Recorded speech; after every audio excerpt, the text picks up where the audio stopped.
Hello everyone.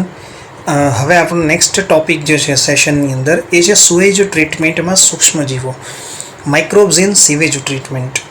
જો હવે sewage ટ્રીટમેન્ટની મારે અહીંયા થોડીક તમારી સાથે પહેલાં ચર્ચા કરવી છે. હું પહેલાં તમારી સાથે થોડી પૂર્વ ભૂમિકા બાંધવા માંગીશ કે આપણે ખ્યાલ છે, એકચ્યુઅલી આપણે સ્ક્રીન પરથી જ સમજવાનો પ્રયત્ન કરીએ કે આપણે જાણીએ છીએ કે શહેરો અને નગરોમાં પ્રતિદિન મોટા પ્રમાણમાં ગંદા પાણીનું સર્જન થાય છે, જેનો મુખ્ય ઘટક જે છે એ માનવ મળશે. અને નગરના આ ગંદા પાણીને જે છે એ વાહિનમળ એટલે કે સીવેજ કહેવાય છે. હવે જો અહીંયા આપણને આ વસ્તુ એક્સપ્લેન કરી છે મિત્રો કે સીવેજ કોને કહેવાશે. આપણે જાણીએ છીએ આપણા ઘરેથી જે છે એ ઘરેથી આપણા ટોયલેટ છે, બાથરૂમ જે છે, એની અંદરથી નીકળતું ગંદુ પાણી, ઘરે ધોવાતા કપડાં દ્વારા નીકળતું ગંદુ પાણી અને આ સિવાયનું તમામ જે ગંદુ પાણી જે છે એ આપણા ઘરની ગટર દ્વારા જે છે એ કોમન રીતે નીકળી અને શહેરની એક કોમન જે છે પાઇપલાઇન એના દ્વારા શહેરની બહાર એક જગ્યા ઉપર ભેગું કરવામાં આવે છે. આજે એકચ્યુઅલી આ વસ્તુ જે ભેગી રહી છે, મતલબ જે વાહિત મળ ધરાવે છે, એને આપણે લોકો જે છે ને એ સીવેજ નામ આપીએ છીએ.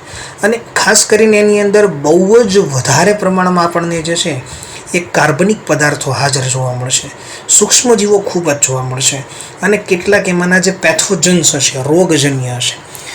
ખાસ મહત્ત્વની વસ્તુ છે કે જો આ પાણી જે છે ને ક્યારેય આપણે સીધું આ પાણી જે છે એ કોઈ જગ્યા ઉપર આપણે નદી છે, ઝરણાઓ છે એમાં તરત વિસર્જિત ન કરી શકીએ. જો આવું કરીએ તો આ નદીના પાણી પીવાથી ઘણા બધા લોકોને ઇન્ફેક્શન થઈ શકે, મોટા પ્રમાણમાં રોગ ફેલાઈ શકે.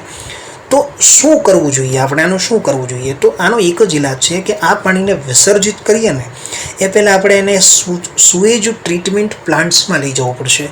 આપણે જેને શોર્ટમાં STPs કહીએ છીએ, સુએજ ટ્રીટમેન્ટ પ્લાન્ટની અંદર જે આપણે લઈ જઈશું ત્યાં આપણે પાણીને એવી કન્ડિશનમાં પસાર કરીએ છીએ કે જેના કારણે પાણી ઓછું અથવા તો નહિવત દૂષિત થાય છે.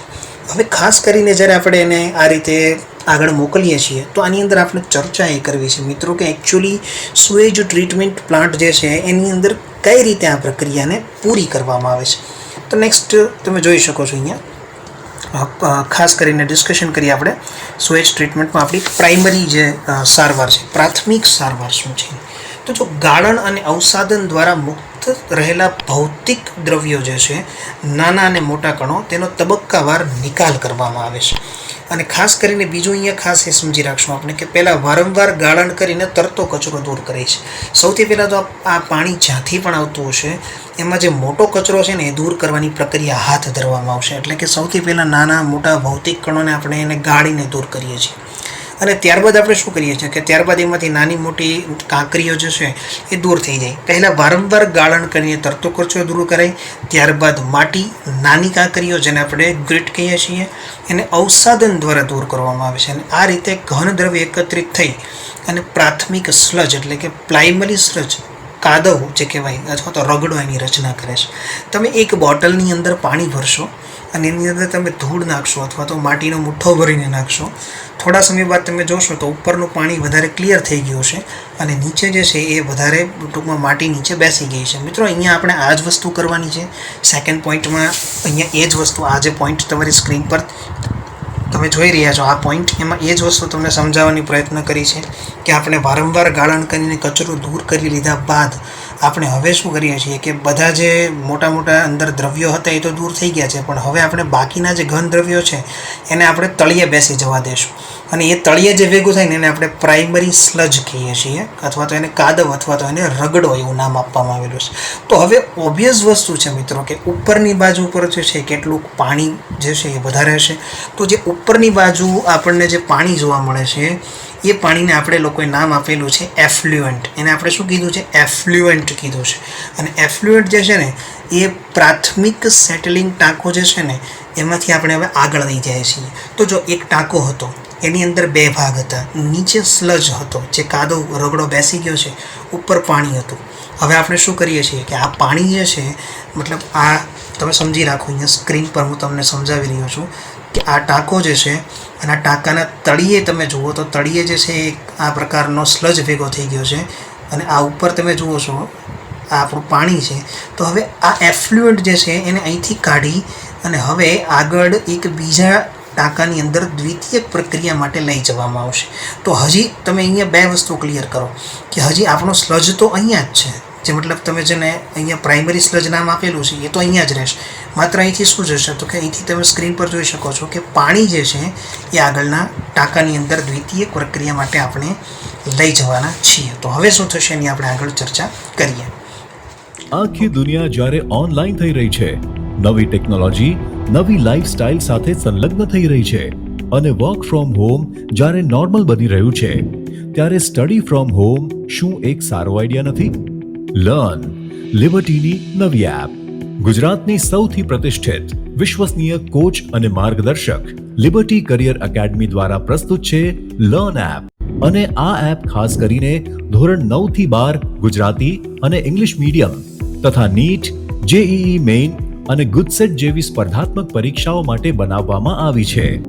તો હવે લિબર્ટીની નવી લર્ન એપ ડાઉનલોડ કરીને આપ ક્યાંય પણ અને આપના અનુકૂળ સમયે અભ્યાસ કરી શકો છો. ઓકે, પ્રાઇમરી ટ્રીટમેન્ટ જ્યારે કમ્પ્લીટ થાય ત્યાર પછી હવે આપણે વાત કરીએ છીએ સેકન્ડરી ટ્રીટમેન્ટની, એટલે દ્વિતીય ટ્રીટમેન્ટમાં શું થાય છે સમજીએ. કે પ્રાથમિક એફ્લુએન્ટને જ્યારે આપણે મોટી વાયુમય જારક ટાંકીમાંથી પસાર કરીએ છીએ અને જ્યાં તેને યાંત્રિક રીતે સતત આંદોલિત કરવામાં આવશે અને તેમાં દબાણપૂર્વક આપણે હવા પસાર કરીએ છીએ, જેથી ઉપયોગીકારક સૂક્ષ્મજીવોની વૃદ્ધિમાં વધારો થશે. ખાસ કરીને ફ્લોક્સ જે છે એ બનવાની પ્રક્રિયા થશે અને આ પ્રક્રિયા જે દરમિયાન જે છે એ એફ્લુએન્ટ જે છે એમાંનો મોટાભાગનો કાર્બનિક જથ્થો સૂક્ષ્મજીવો વાપરશે. હવે સમજો મારી વસ્તુ ખાસ, હું જે પેરેગ્રાફ અહીંયા સ્ક્રીન પર છે તમને સમજાવું છું શું થશે પ્રક્રિયામાં. તમે જે એફ્લુએન્ટ લાવ્યા છો આગળથી, એ એફ્લુએન્ટ જે છે એને આપણે હવે લોકો મોટા મોટા ઇમ્પેલર્સ એટલે શું મિત્રો? ઇમ્પેલર્સ એટલે જેમ આપણા ઘરે બ્લેન્ડરની આગળ ચક્રી હોય ને એમાં મોટી ચક્રી જેવી રચનાઓ ગોળ ગોળ ફરતી હોય, આવું ગોળ ગોળ ફરતી હોય અને આ ગોળ ગોળ ફરવાની સાથે એ જે છે એની અંદરથી સતત બહારથી વાયુ ઓક્સિજન ઉમેરવામાં આવતો હોય. હવે જ્યારે આ વસ્તુ શું કામ કરવામાં આવે છે? આ વસ્તુ એટલા માટે કરવામાં આવે છે કારણ કે તમે જે એફ્લુએન્ટ લાવ્યા છો એની અંદર બહુ બધા કાર્બનિક દ્રવ્યો હજી હાજર છે અને આ કાર્બનિક દ્રવ્યોનો જો છે ને એ સૂક્ષ્મજીવો પોતાના ખોરાકમાં ઉપયોગ કરશે. સાથે સાથે બીજું શું થશે કે આ જે સૂક્ષ્મજીવો જે છે ને એના ઉપર નાના તમે જો અહીંયા તમને કીધું છે ફ્લોક્સ શબ્દ વાપરેલો છે. ફ્લોક્સ એટલે કંઈ નહીં પણ ધૂળના રજકણો છે ને સૂક્ષ્મજીવોની ઉપર જોડાઈ જવાથી જે રચના બને ને એને આપણે ફ્લોક્સ કહીએ છીએ. ફ્લોક અને આ ઘટના જે છે હવે કેવું થશે કે આ ફ્લોક્સ જે છે એ ધીરે ધીરે નીચે બેસવા મળશે. આ ઘટના જે બને છે એને આપણે ફ્લોક્યુલેશન કહીએ છીએ. બે શબ્દો ખાસ યાદ રાખજો, ફ્લોક્સ અને ફ્લોક્યુલેશન. ઓકે, તો હવે શું થશે મિત્રો કે જે સૂક્ષ્મજીવો અત્યારે ટાંકાની અંદર હાજર છે, આ સૂક્ષ્મજીવો કાર્બનિક દ્રવ્યોનો ઉપયોગ કરશે, પણ આ કાર્બનિક દ્રવ્યોનો ઉપયોગ કરવા માટે એને શું કરવું પડશે તો કે એને ઓક્સિજનની જરૂરિયાત રહેશે અને એ ઓક્સિજન જે છે એ વારંવાર શું થતું જશે તો કે એ પાણીની અંદર જે ઓક્સિજન તમે દાખલ કરો છો અથવા તો દાખલ કરી દીધો છે એ ઓક્સિજનનો એ વધારે પડતો ઉપયોગ કરવા મળશે, પરિણામ સ્વરૂપે ઓક્સિજનમાં ઘટાડો આવશે.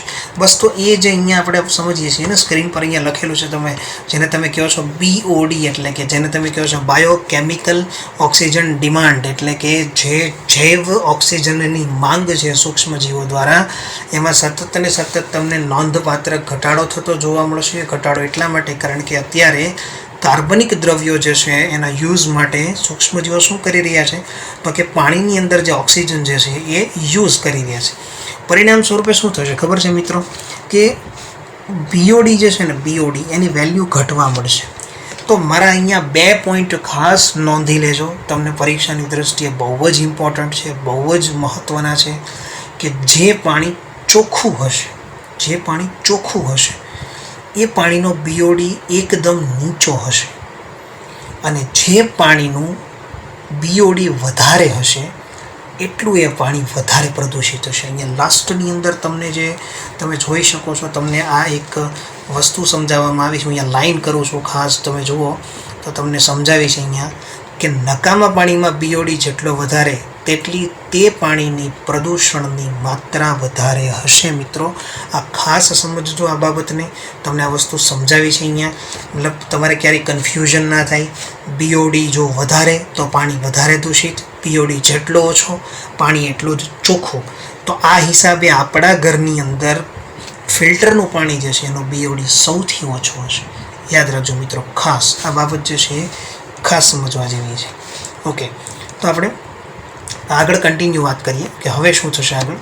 હવે સુએજ પ્રક્રિયામાં એક વખત જરૂરી માત્રામાં બીઓડી ઘટી જાય એટલે આપણે જે એફ્લુએન્ટ એટલે ઉપરનું જે પાણી છે એને હવે આપણે લોકો સેટલિંગ ટાંકો એટલે કે નેક્સ્ટ જે ટાંકો છે એમાં મૂકશું, જેનું નામ છે સેટલિંગ ટાંકો.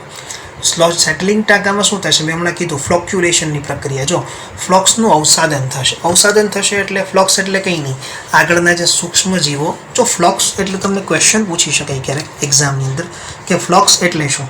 ફ્લોક્સ એટલે મિત્રો કાંઈ નહીં, ફ્લોક્સ એટલે સૂક્ષ્મ જીવો અને આ સૂક્ષ્મ જીવોની સાથે જોડાઈ ગયેલા માટીના કણો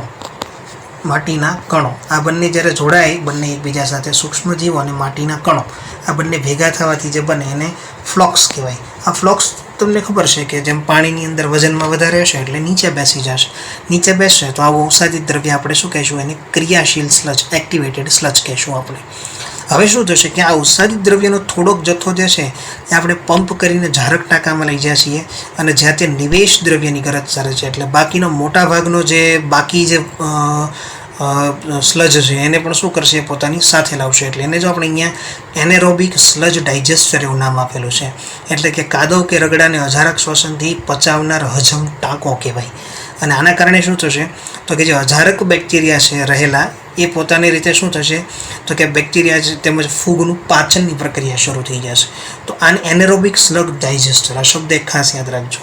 તો આનાથી શું થશે કે છેલ્લે આપણી પાસે જે છે, હવે જો ખાસ બીજી વસ્તુ એ છે કે અહીંયા તમે એફ્લુએન્ટ તો બનાવી લેજો, પણ એફ્લુએન્ટ હજી એટલું બધું ચોખ્ખું હોતું નથી કે આપણે લોકો ડાયરેક્ટ યુઝ કરી શકીએ. અને આ સિવાય બીજી વસ્તુ કે હવે આપણી પાસે જ્યાં આટલો બધો કાદવ વધે છે તો આપણે એનું શું કરશું. તો જો કીધું કે આ પાચન દરમિયાન methane, hydrogen sulphide, carbon dioxide જેવા વાયુઓ ઉત્પન્ન થાય છે, જેને આપણે બાયોગેસ કોમનલી આપણે એમ કહી શકીએ. અને જે જ્વલંતશીલ હોવાના કારણે આપણે આગળ જે છે ને એનો ઉપયોગ એની અંદર કરીએ છીએ બાયોગેસના પ્રોડક્શન માટે. અને ખાસ કરીને બીજી વસ્તુ આપણે સમજવી છે અહીંયા કે કઈ રીતે આપણને જે છે આપણે એફ્લુએન્ટ આપણું જે વધેલું છે. હવે અહીંયા એ આપણી બાબતે ટેક્સ્ટબુક પર ડિસ્કશન નથી કરેલી, પણ આપણે થોડીક એક્સ્ટ્રા ડિસ્કશન કરીએ કે જે એફ્લુએન્ટ આપણી પાસે હવે અવેલેબલ છે, હજી એ એફ્લુએન્ટ એટલું બધું યુઝફુલ નહીં હોય, એની અંદર નાઇટ્રોજન જે છે અને ફોસ્ફરસ જે વગેરેની અશુદ્ધિઓ રહેલી હશે. તો મિત્રો આપણે જે છે એ કેટલાક સૂક્ષ્મ જીવો દ્વારા આ અશુદ્ધિઓને દૂર કરશું અને ત્યાર પછી જ આ પાણી જે છે એ આગળ ઉપયોગમાં લઈ શકાતું હોય છે. ત્યાં સુધી એ પાણી ઉપયોગમાં લઈ શકાતું નથી.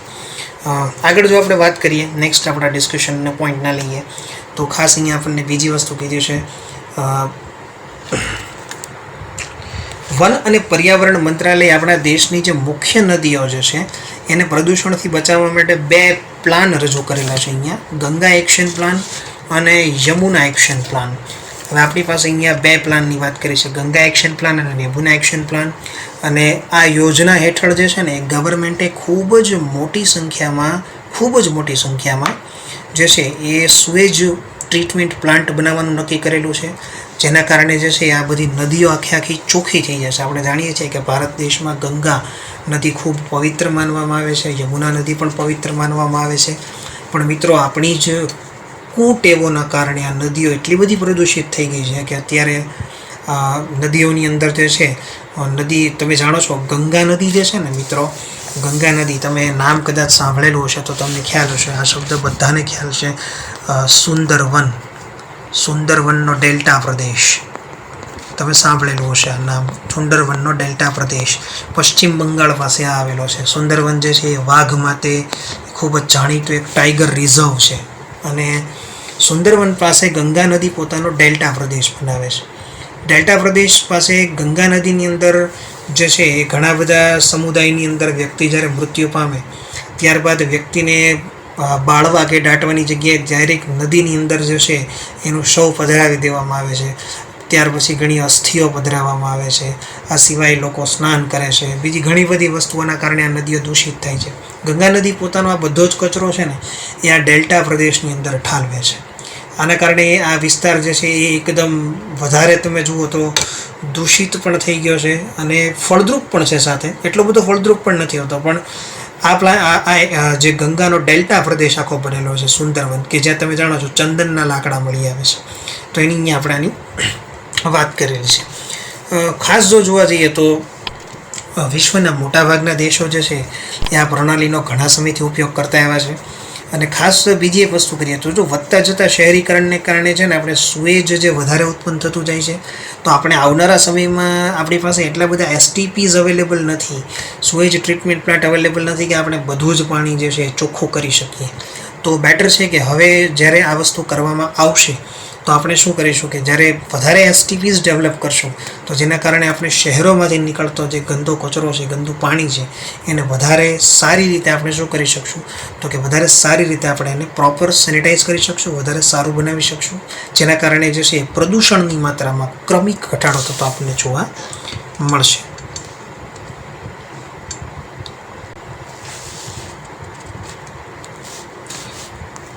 નેક્સ્ટ હવે આપણી સ્ક્રીન પર તમે જોઈ શકો છો કે આપણે બાયોગેસના ઉત્પાદનમાં સૂક્ષ્મજીવો બાબતે ડિસ્કશન કરવાનું છે. બાયોગેસ જે શું છે તો કે બાયોગેસ છે ને એ એક વાયુઓનું મિશ્રણ છે. ખાસ કરીને જેમાં પ્રભાવી વાયુ કયો છે તો કે પ્રભાવી વાયુ મેથેન છે, અને જે સૂક્ષ્મજીવોની પ્રક્રિયાથી મેળવાય છે અને તેનો ઉપયોગ જ આપણે બળતણ તરીકે પણ કરતા હોઈએ છીએ. ખાસ તો અહીંયા શું થતું હોય છે કે સૂક્ષ્મજીવો જે છે એની વૃદ્ધિ અને ચયાપચયને પરિણામે અંતિમ નિપજ તરીકે આપણને વિવિધ પ્રકારના વાયુઓ મળતા હોય છે, અને આ વાયુ જે પ્રાપ્ત થતા હોય છે એનો આધાર શેના પર રહેલો છે તો કે જે સૂક્ષ્મજીવો છે અને તેના દ્વારા કયા કાર્બનિક દ્રવ્યોનો ઉપયોગ કરવામાં આવે છે ને તેના પર છે. જેમ કે તમે સમજી લો કે ભાઈ આપણે ખીરું એટલે કે જેને ડો કીધું છે એનું આથવણ છે, ચીઝ બનાવટની પ્રક્રિયા છે, પીણાઓના ઉત્પાદન છે, વગેરેની અંદર જે છે એ આપણે CO2 મુક્ત થતો આપણને જોવા મળે છે. કાર્બન ડાયોક્સાઇડની આપણે અહીંયા વાત કરશે ઉત્પન્ન થતો હોય છે. આમ છતાં અહીંયા એકચ્યુઅલી જે છે ઉત્પન્ન થતા પીણાઓમાં વગેરે ચીઝ બનાવટની અંદર આપણે CO2 જ આવશે. સ્ક્રીન પર તમે CO કદાચ જોઈ શકતા હશો, બરાબર છે, પણ એકચ્યુઅલી CO2 જે છે કારણ કે CO એટલે કાર્બન મોનોક્સાઇડ થઈ જશે, પણ એ ચેન્જીસ ખાસ કરી રાખજો. CO2ની આપણે વાત કરી છે, કાર્બન ડાયોક્સાઇડની. અને આમ છતાં પણ આપણે જોઈએ તો સેલ્યુલોઝ ઘટક પર ઉછેર પામતા કેટલાક અજારક બેક્ટેરિયા એવા છે કે જે મિથેન વાયુ સાથે કાર્બન ડાયોક્સાઇડ જે છે હાઇડ્રોજન વાયુનું સર્જન કરે છે. બેક્ટેરિયાના સંયુક્ત રીતે મિત્રો આપણે તેને મિથેનોજન્સ નામ આપેલું છે, અથવા તો તમે એને મિથેનોબેક્ટેરિયમ તરીકે પણ ઓળખો છો. મિથેનોબેક્ટેરિયમ એવો આપણે શબ્દ એના માટે વાપરીએ છીએ. અને આ પ્રકારના બેક્ટેરિયાની હાજરી સુએજ ટ્રીટમેન્ટ પ્લાન્ટના અજારક સ્લજની જે મેં તમને આગળ વાત કરીને તો એમાં જોવા મળતી હોય છે. ઢોરનો આમાશયમાં ખાસ જોવા મળે છે. તો તમે આને ગોબર ગેસ આગળ વાત કરશું આપણે. ઢોરના આમાશય એટલે ઢોરનો આંતરમાર્ગ કે જ્યાં પાચનની પ્રક્રિયા થાય છે. અને ઢોરના ખોરાકની અંદર આપણે જાણીએ છીએ કે પુષ્કળ માત્રામાં સેલ્યુલોઝ હશે, અને આ સેલ્યુલોઝ દ્રવ્ય જે છે ને એની સાથે સાથે મતલબ આ બેક્ટેરિયા શું કરશે તો કે આ સેલ્યુલોઝને તોડશે, અને બીજી વસ્તુ પશુઓના પોષણની અંદર જે છે ને એ મહત્ત્વપૂર્ણ યોગદાન પણ આપે છે. અને ખાસ કરીને પશુઓનું જે છાણ છે, ગોબર જેને કહેવાય, એની અંદર આ પ્રકારના બેક્ટેરિયાની ઊંચી માત્રા આપણને જોવા મળે છે. એના કારણે જે ગેસ ઉત્પન્ન થાય છે એને તમે બે નામ આપો છો, કાં તો તમે એને બાયોગેસ કહો છો અથવા તો આપણે એને ગુજરાતીની અંદર ગોબર ગેસ નામ આપીએ છીએ. ગામડે અત્યારે તમે જોવા જાઓ ને તો નાના વિલેજની અંદર લોકો ઘરે પોતાના પર્સનલ આ પ્રકારના ગોબર ગેસ પ્લાન્ટ બનાવેલા હોય છે. અને આ ગોબર ગેસ પ્લાન્ટ લોકોએ બનાવ્યા હોય છે ને તો આ ગોબર ગેસ પ્લાન્ટને એને બેનિફિટ એ થતું હોય છે કે પોતે ઘણો બધો ગેસ જે છે એ પોતાના ઘર માટે પ્રોડ્યુસ કરી લેતા હોય છે. જો મિત્રો આ બહુ મહત્ત્વની વસ્તુ છે. આવનારા સમયમાં આપણે જાણીએ છીએ કે રિન્યુએબલ અને નોન રિન્યુએબલ સોર્સિસ જે છે પુનઃ અપ્રાપ્ય ઉર્જાના સ્ત્રોતો એ નજીકના ભવિષ્યમાં ખૂટી જવાના છે. તો આજે નહીં તો કાલે દરેક વ્યક્તિએ જે છે એ આ બાબત ઉપર વળવું તો પડશે જ. તો જેટલા વહેલા આપણે આ બધી વસ્તુઓને સ્વીકારી લઈશું ને એટલી આપણી માટે આ બાબત મહત્ત્વની છે. નેક્સ્ટ આપણે વાત કરીએ, તમારી સ્ક્રીન પર તમે જોઈ શકો છો કે બાયોગેસ પ્લાન્ટની રચના છે. બાયોગેસ પ્લાન્ટની રચના વિશે હું કેટલીક ચર્ચા કરી દઉં, પછી આપણે આખી પ્રક્રિયા સમજીએ. તો ખાસ કરીને અહીંયા 10 થી 15 ફૂટનો કોન્ક્રીટનો ટાંકો જે છે એ બનાવવો જરૂરી છે, અને તેમાં આપણે જૈવિક કચરો કે છાણનો રગડો સ્લરી તરીકે ભરીએ છીએ. અને ત્યાર પછી આખી પ્રક્રિયાની વિશે આપણે ડિસ્કશન કરીએ કે શું થતું હોય છે એની અંદર. તમે અહીંયા સ્ક્રીન પર તમે જોઈ શકો છો, તો તમે સ્ક્રીન પર તમે જોઈ શકો છો અહીંયા છાણ અને પાણી લખેલું છે. તો છાણ અને પાણીની જે સ્લરી છે એ બનાવી અને મોકલવામાં આવે છે. ત્યાર પછી તમે અહીંયા ઉપરની બાજુ જે વાયુ દેખાડેલું છે તમને, હવે જુઓ અહીંયા તમે જોશો કે છાણ અને પાણી, હવે છાણ અને પાણીની સ્લરી જે છે એ ભેગી કરવામાં આવે છે. આ સ્લરીને અહીંયાથી અંદર ઉતારી દેવામાં આવશે, મતલબ અહીંયાથી ઉતારી દેવામાં આવશે. હવે આ સ્લરી અહીંયા આવી જશે અને આ જ તમે જોઈ રહ્યા છો અત્યારે ફિગરમાં એ પાચન ટાંકો છે, જે તમે 10 થી 15 ફૂટ ઊંડો કોન્ક્રીટનો ટાંકો જમીનની અંદર બનાવેલો છે. હવે કેવું થશે કે અહીંયા આ જે પ્રક્રિયા થશે આથમણની, એના કારણે જે છે એ વાયુ ઉત્પન્ન થશે. આ વાયુ જે છે એ ઉપરની તરફ જવાનો છે, એટલે તમે અહીંયા જુઓ તો વાયુ બનશે અને આથી એ વધારાનો જે સ્લજ છે એ અહીંથી તમને બહાર નીકળતો જોવા મળશે. અને અહીંયા તમે જુઓ ને તો ગેસ હોલ્ડર છે. અહીંયા આ ઉપરની બાજુ પર એક ઢાંકણા જેવી રચના આવેલી હોય. વધારે પડતો ગેસ થાય તો આ ઢાંકણું જે છે એ ઊંચું થતું હોય છે, જેના કારણે ગેસ જે છે એનો વધારે પડતો, નહીં તો વધારે ગેસ થવાના કારણે ઘણી વખત ભયજનક પ્રક્રિયા થવાના પણ ચાન્સીસ વધારે રહેતા હોય છે. તો આ જે વસ્તુ આપણે તમે સ્ક્રીન પર જોઈ રહ્યા છો, અહીંયા ખાસ કરીને ઉપરની બાજુ તમે જુઓ તો વાયુ જે લખેલું છે ત્યાંથી ગેસ જે છે એ શું થતો હોય છે તો કે બહાર નીકળતો હોય છે. તો આખો આપણી સ્ક્રીન પર આપણને જે છે એ બાયોગેસ પ્લાન્ટ આપેલો છે. બાયોગેસનો ઉપયોગ જે છે એ રાંધવા માટે, બળતણ તરીકે, પ્રકાશ ઉર્જા માટે આપણે કરીએ છીએ. ભારતમાં બે વસ્તુ ખાસ સમજીએ. એક તો Indian agriculture research institute IARI, અને આ સિવાય બીજું જે છે આપણને ખબર છે ખાદી જે છે એના માટે ગ્રામ ઉદ્યોગ કમિશન KVIC જે છે આપણે જેને કહીએ khadi and village industries commission, એના સંયુક્ત પ્રયાસથી જે છે એ બાયોગેસ ટેકનોલોજી જે છે એ વિકસાવવામાં આવી રહી છે. નજીકના ભવિષ્યમાં બાયોગેસ ટેકનોલોજી જે છે એ ખૂબ જ મહત્ત્વની સાબિત થશે. અત્યારે હાલ તમે જોશો તો આપણને મેથાણ, આપણા ગુજરાતમાં મેથાણ જે છે એ ત્યાં ખૂબ જ મોટો બાયોગેસ પ્લાન્ટ આવેલો છે અને ધીરે ધીરે ગવર્મેન્ટ પણ આજે એ તરફ જ કામ કરી રહી છે કે લોકોને જે છે એ વધારે બાયોગેસ અને જેવી બાબતોનો યુઝ કરવા તરફ પ્રેરી શકાય. તો અહીંયા સુધી આપણે જે છે એ ટોટલ ડિસ્કશન કરેલું છે બાયોગેસની અંદર, કે બાયોગેસ કઈ રીતે પ્રોડક્શન થાય છે. ઘણા બધા પોઈન્ટ યાદ રાખજો મિત્રો. બેક્ટેરિયા કયા છે તો કે મિથેનોજન્સ છે, મિથેનોબેક્ટેરિયમ છે. ગોબર ગેસનું બંધારણ કયું હોય તો એની અંદર મુખ્ય મિથેન, આ સિવાય એની અંદર આપણને હાઇડ્રોજન અને કાર્બન ડાયોક્સાઇડ વાયુ જોવા મળે છે. આ બધી વસ્તુ આપણને જે છે એ પ્રશ્નની અંદર પૂછી શકાય છે.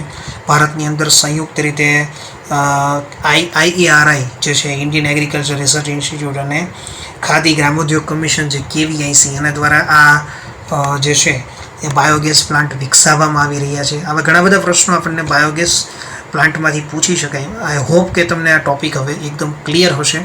ખાસ તમારી સ્ક્રીન પર તમે જે ફિગર જોઈ રહ્યા છો બહુ ઇઝી ફિગર છે અને એના દ્વારા આપણે ઇઝીલી સમજી પણ શકીએ છીએ. Thank you. આખી દુનિયા જ્યારે ઓનલાઈન થઈ રહી છે, નવી ટેકનોલોજી નવી લાઈફસ્ટાઈલ સાથે સંલગ્ન થઈ રહી છે અને વર્ક ફ્રોમ હોમ જ્યારે નોર્મલ બની રહ્યું છે, ત્યારે સ્ટડી ફ્રોમ હોમ શું એક સારો આઈડિયા નથી? લર્ન, લિબર્ટીની નવી એપ. ગુજરાતની સૌથી પ્રતિષ્ઠિત, વિશ્વસનીય કોચ અને માર્ગદર્શક લિબર્ટી કરિયર એકેડમી દ્વારા પ્રસ્તુત છે લર્ન એપ. લર્ન એપ આપને ઘરે બેઠા કોચિંગ ક્લાસમાં મળતું શિક્ષણ પૂરું પાડે છે અને આ એપ ખાસ કરીને ધોરણ 9 થી 12 ગુજરાતી અને ઇંગ્લિશ મીડિયમ તથા નીટ, JEE મેઇન અને ગુજસેટ જેવી સ્પર્ધાત્મક પરીક્ષાઓ માટે બનાવવામાં આવી છે. ઓનલાઈન કોર્સમાં જોડાવા માટે ગૂગલ પ્લે સ્ટોરમાંથી લર્ન એપ ડાઉનલોડ કર્યા બાદ સૌપ્રથમ રજિસ્ટર કરવું, જેમાં તમારું full name, email ID, mobile number તથા તમારો પાસવર્ડ સેટ કરવો. હવે આપને મોબાઈલ પર SMS દ્વારા OTP મળશે તથા ઈમેલ આઈડી પર આવેલ કન્ફર્મેશન લિંકમાંથી તમારું અકાઉન્ટ વેરીફાઈ કરાવવું. ત્યારબાદ એપ્લિકેશનમાં તમારા ઈમેલ આઈડી તથા પાસવર્ડથી લોગિન કરવાનું રહેશે. લોગિન થયા પછી હોમ પેજમાં સૌપ્રથમ આપનું ધોરણ સિલેક્ટ કરો. તેમાં સિલેક્ટ કરવાથી આપને બેચની વિગતો ઉપરાંત ક્લાસીસ, ટેસ્ટ્સ, સ્ટડી મટીરિયલ તથા બીજી વિશેષ માહિતી જોવા મળશે.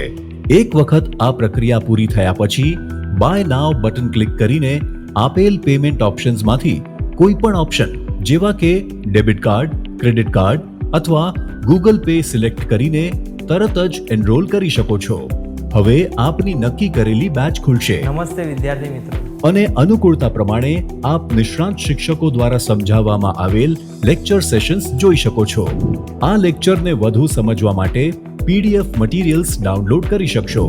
એક વખત વિષય સમજી લીધા પછી ચેપ્ટર વાઇઝ ક્વિઝ આપીને પોતાની વિષય સમજ ચકાસી શકો છો. અને જો ક્યાંક આપને કોઈ સમસ્યાનો ઉકેલ ના મળે તો ચિંતા ના કરશો. અમારા ઇન્ટરેક્ટિવ લાઈવ ડાઉટ સોલ્વિંગ સેશન્સમાં લાઈવ ચેટ બોક્સ દ્વારા તમારી મૂંઝવણ તરત દૂર કરી શકો છો. તો હવે લિબર્ટીની નવી લર્ન એપ ડાઉનલોડ કરીને આપ ક્યાંય પણ અને આપના અનુકૂળ સમયે અભ્યાસ કરી શકો છો.